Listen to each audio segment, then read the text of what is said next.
All right, buckle up, everybody, because today we are going to do a deep dive into a case study, and it's a really interesting one. We're looking at the Volkswagen emissions scandal. Oh, juicy. Yeah, but here's the twist. This case study, it's actually from a group of business management students Okay. from the City College of Angeles in the Philippines, and it's dated March 21st, 2025. So, we're getting a perspective on this scandal years after it happened. And I think that's what makes this so fascinating, right? It's like a fresh take from future business leaders. Yeah, I mean, it's so interesting to see how they're kind of grappling with this whole thing, not just, the historical facts of the scandal, but, also the ethical and leadership implications. Looking back, I think, can give us some really valuable insights. Absolutely. And I think it's a great way to kick off this deep dive. So let's rewind. Let's go back to 2015. Do you remember when the EPA, the Environmental Protection Agency, basically dropped this bombshell? They discovered that Volkswagen had been installing this software called defeat devices in their diesel cars. Oh, yeah, I remember that. It was huge It news. was wild. And so for anyone who isn't super familiar with the tech side of this, basically these defeat devices, they were designed to cheat emissions tests. Right. So basically, like in a lab setting, the car would appear to be clean, meeting all the regulations. Yeah. But then out on the road, it was a completely different story. Yeah, like a totally different beast. They were emitting, get this, up to 40 times the legal limit of nitrogen oxide. Mm-hmm. And that's some seriously harmful air pollution. So it wasn't just, a minor infraction. No, not at all. And I think what's really mind-boggling is the scale of it. We're talking about 11 million vehicles worldwide. 11 million Yeah. equipped with this software. So, I mean, it was a global scandal. Yeah, global. And I think, beyond just the environmental impact, the repercussions, legal, financial, were massive too. I mean, Volkswagen CEO resigned, their U.S. chief also stepped down, and the company actually faced criminal charges. Yeah, that's not something you see every day, a corporation on trial. I mean, it really highlights the seriousness of their actions. Absolutely. And, in 2017, they were hit with a $4.3 billion fine. But the question is, was that enough? Right, like, did they actually learn from this? Yeah. Did they change their ways? And this is where the case study really gets interesting. It delves into how Volkswagen initially tried to deflect blame. Do you remember Michael Horn, the U.S. CEO at the time? Oh, yeah, vaguely. He testified before Congress, and he basically claimed that this whole thing, this massive scandal, was the fault of just a couple of software engineers. Oh, wow. So trying to pin it on like a few rogue employees acting on their own. Exactly. Like, oh, it was just a couple of engineers who went off the rails. But as the case study points out, that story really didn't hold up for very long. Yeah, I mean, how could it? It's just not believable that a couple of engineers could pull off something of this magnitude, on a global scale. Exactly. It just doesn't make sense. And even Volkswagen's own chairman, Hans-Dieter Puch, he later admitted that it was actually a whole chain of failures and that the company had this culture that basically tolerated rule breaking. So it wasn't just a couple of bad apples. It was a systemic problem. Yeah, I mean, there's even speculation that top executives, including the former CEO, Martin Winterkorn, might have known about the deception. So that whole rogue engineer narrative, it really falls apart under scrutiny. It does. And this takes us to a really interesting question that the students in the case study grapple with. How far does that, I was just following orders, defense really go in a corporate setting? Like, can employees really claim they were just doing their jobs while knowingly, engaging in illegal activities? It's a tough question, and there's no easy answer. But I think the case study suggests that this wasn't just a clear-cut case of blind obedience. The students, they point to the really intense pressure cooker environment at Volkswagen. Remember, their goal was to become the world's top car manufacturer by 2018. Oh, I see. So you can imagine, right, that kind of ambitious goal, it can create a situation where people might feel pressured to cut corners, to maybe even ignore ethical boundaries. Yeah, like you just feel this immense pressure to deliver results no matter what. Right. And, the students are asking, could you withstand that kind of pressure? What would you have done? And those are some tough questions to think about. Absolutely. But is a high-pressure work environment, is that really a valid excuse for this level of blatant deception? Like, where do we draw the line? Right. It's a slippery slope. Yeah. And I think it's important to consider how the employees themselves might have rationalized their actions. Maybe they downplayed the severity of what they were doing, convinced themselves that using defeat devices, it wasn't that big a deal. Ooh. Or maybe they felt like they were serving the greater good of the company, that the ends justified the means. Yeah, I could see how that kind of thinking could take hold in that environment. Yeah, and with Volkswagen's leadership style, it was described as very autocratic. Maybe some employees just assumed they had tacit approval from higher ups. Like, if the boss isn't saying anything, it must be okay. Right. But regardless of how they justified it, the consequences were devastating. And this is Yeah. something the students really emphasize in their analysis. Absolutely. And I think it's important to remember that those consequences, they went far beyond just Volkswagen itself. I mean, yeah, they faced billions of dollars in fines and legal battles, Right. but their reputation, it took a massive hit. They lost consumer trust, and actually the whole automotive industry faced increased scrutiny after this. Like, people started wondering, who else is doing this? It's like that old saying, short-term gains can lead to long-term pain. Exactly. And this is where I think the student perspectives get really insightful. Yeah. They highlight a crucial element that was missing at Volkswagen. What do you think it was?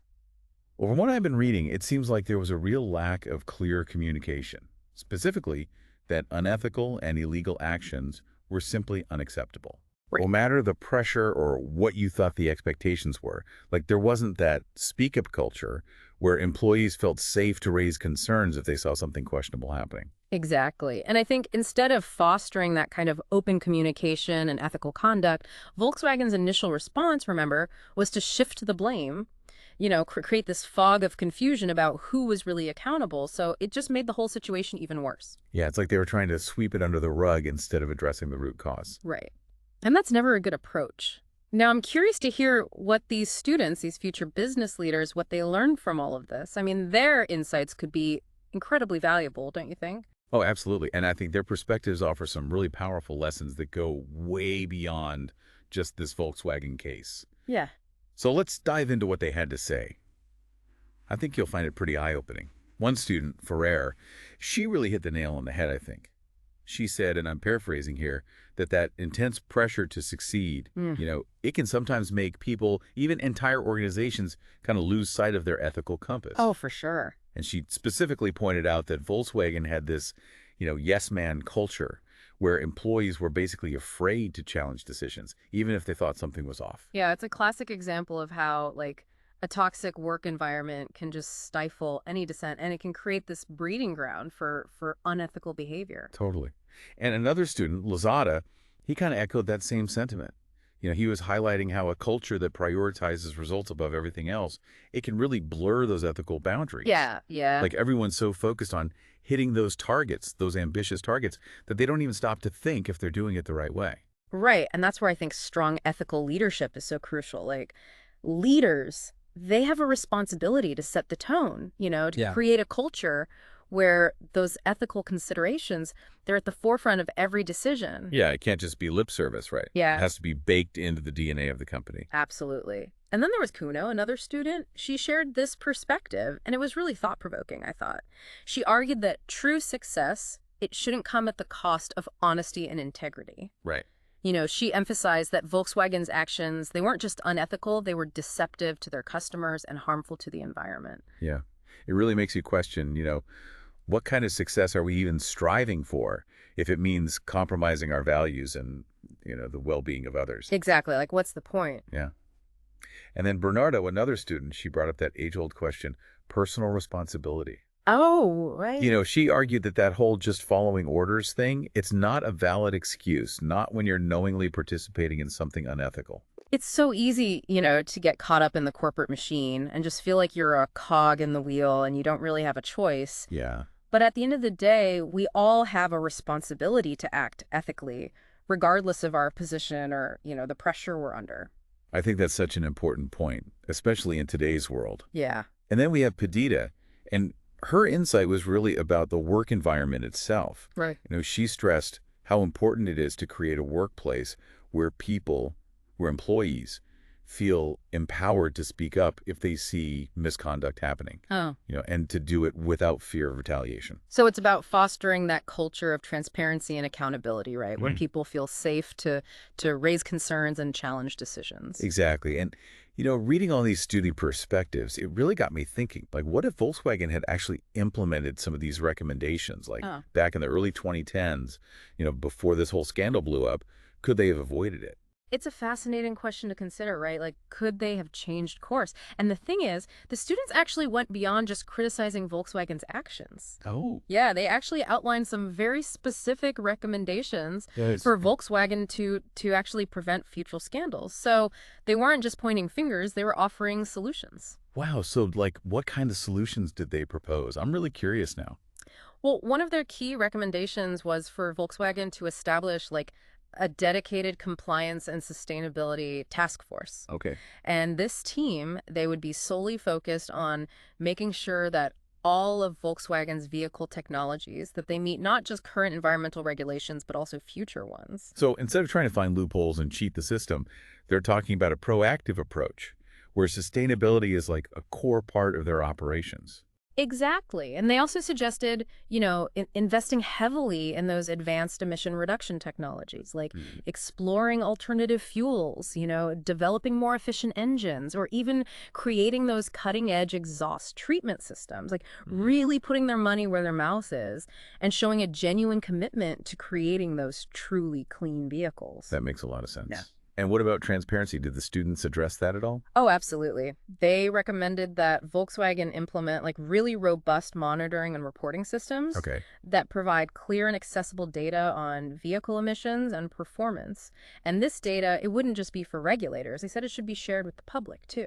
Wow. Like, so radical transparency. Yeah, exactly. It's about rebuilding that trust and showing accountability, demonstrating to the world that they've actually learned from their mistakes and that they're committed to doing things differently. It's a powerful message. It is. Yeah. And they also emphasized the need to go beyond just technology and really address that human element too. So they recommended comprehensive training programs for all employees focusing on ethics, sustainability, and compliance. Right. So it's about fostering that shared understanding of what's acceptable and what's not. Yeah, and creating a culture where everyone from the CEO all the way down to the engineers, everyone's on the same page about the importance of ethical conduct. I love that. And then lastly, they recommended that Volkswagen engage in open and honest dialogue with all their stakeholders, Okay. including their customers, investors, and even environmental groups, like really listening to feedback, addressing concerns, and making sure that their actions align with what society expects of them. It's a holistic approach, it sounds like. It is. And I think these students' recommendations, they offer a really comprehensive roadmap for Volkswagen and honestly for any organization that's looking to build a truly ethical and sustainable future. It's so clear that these two, they get it, you know? Hmm. They understand that ethical leadership and that commitment to sustainability, those aren't just buzzwords. They're essential for long-term success. Now, before we wrap up, I have one final question for you, the listener. So, if you were in charge at Volkswagen, after this whole scandal broke, what would be your top priority? Would you focus on damage control, trying to regain the public's trust, or would you maybe like completely overhaul all those internal practices? It's a really complex situation, isn't it? There are no easy answers. Oh, it's a huge challenge for sure. A real test of leadership, I think. You're dealing with this crisis of trust. You've got all these legal battles going on. And then on top of that, you have to try to transform that whole corporate culture, the one that allowed this massive ethical breach to happen in the first place. It's a lot. It is. And it seems like the students in this case study, they're arguing that, just reacting to things, like just addressing the immediate fallout, that wouldn't be enough. Right. They're pushing for Volkswagen to use this as a chance for like real systemic change. Yeah, like a total shift. They're talking about moving from just a culture of compliance to a culture of integrity. So it's not just about, following the rules to avoid getting in trouble. It's about making ethical decisions, like as a core part of how the business operates. It's a whole different mindset. It is. And one of their recommendations that really stood out to me was this idea of Volkswagen actually becoming like a vocal advocate for stricter environmental regulations. Oh, wow. That's interesting. So like the company that got caught cheating on emissions tests is now pushing for tougher standards for everyone. Yeah, exactly. It's a bold move, right? It is. But it would be a powerful way to show that they're serious about changing. Yeah, like they're saying, we messed up, we admit it, and now we're going to fight for a cleaner future for everyone. Exactly. And it would also show that they're willing to put long-term sustainability ahead of those short-term profits, The students, they're arguing that Volkswagen needs to rethink what success even means. It's not just about selling more cars. It's about being a leader in sustainable mobility. It's a tough road ahead for them, that's for sure. Oh, yeah.